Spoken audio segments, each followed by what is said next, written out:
اسے بہت اصرار کر کے کھانا اور میڈیسن کھلائی تھی۔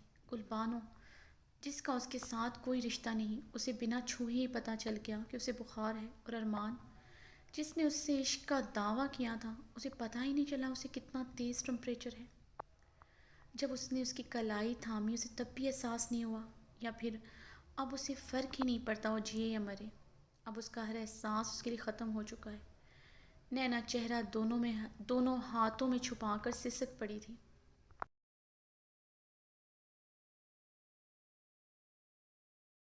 سناٹوں میں گری خاموش رات رفتہ رفتہ گہری ہوتی جا رہی تھی۔ جوں جوں رات بھیگ رہی تھی، نینا کی آنکھیں بھی بھیگ رہی تھیں اور ان کا گلابی پن بڑھتا جا رہا تھا۔ دل ٹوٹا، کوئی جوڑے رہی، کوئی آس نہیں، زخم پہلے مٹے نہ آنکھیں اور دیتے ہیں، مانو جن کو سہارا وہی چھوڑ دیتے ہیں۔ میری تقدیروں میں لکھیا مولا تو ہی موڑ دے، میری نصیبوں کی اتری ردا تو ہی اوڑھ دے۔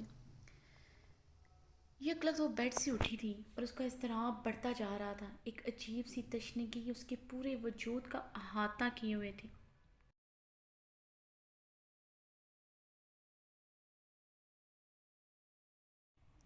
وہ اپنے دل کا کیا کرتی جو اس انسان کو مکمل طور پر پانے کو مچل رہا تھا۔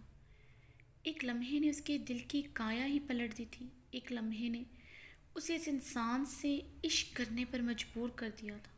وہ اس کی عزت کا محافظ تھا۔ وہ سمجھ چکی تھی ارمان کے ہوتے ہوئے کوئی اسے ایک آنچ بھی نہیں دے سکتا۔ وہ ہمیشہ مضبوط ڈھال بن کر اس کے آگے کھڑا ہوگا، جیسے آج ہوا تھا۔ کسی کو اس کے قریب نہیں آنے دیا۔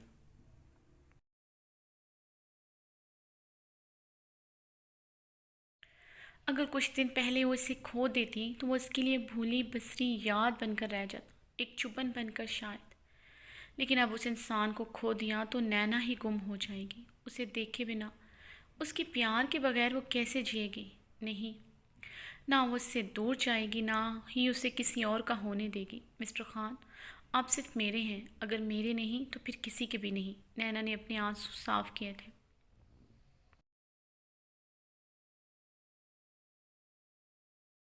ارمان اپنے ڈیرے پر چارپائی پہ بیٹھا اپنی پیٹھ پر ہاتھ پھیرتا گہری سوچ میں گم تھا۔ وہ اس وقت کھلے آسمان کے نیچے بیٹھا تھا۔ پہاڑی علاقہ تھا جہاں نومبر کے مہینے میں بھی شدید سردی پڑتی ہے۔ وہ اپنے مخصوص ڈریس شلوار قمیض میں ملبوس تھا، کندھوں پر سکن کلر کی مردانہ شال اوڑھ رکھی تھی۔ فضا بھوجل اور اداس تھی، بالکل اس کے دل کی طرح، جہاں ایک موسم ٹھہر گیا تھا، اداسی کا، یاسیت کا۔ ارمان نے نظر اٹھا کر آسمان کی طرف دیکھا جہاں بادلوں نے بسیرا کیا ہوا تھا۔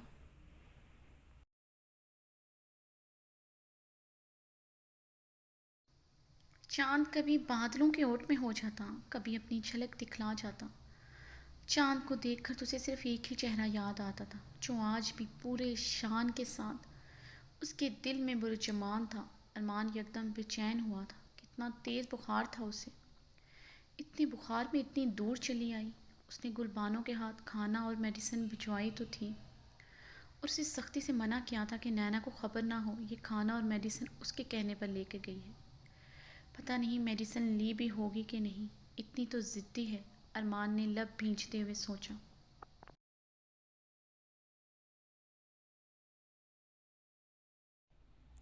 ارمان اضطرابی کیفیت میں چارپائی سے اٹھا تھا۔ کیوں آئی ہے وہ؟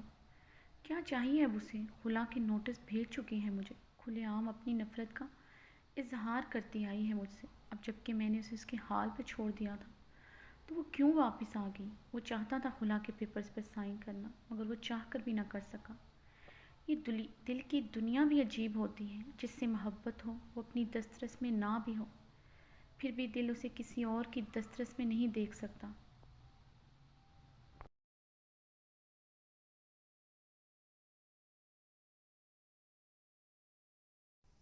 اس پر اپنا حق ختم کرنے کا مطلب وہ کسی اور کی ہو جائے، یہ ارمان خان زادہ کہاں برداشت کر سکتا تھا۔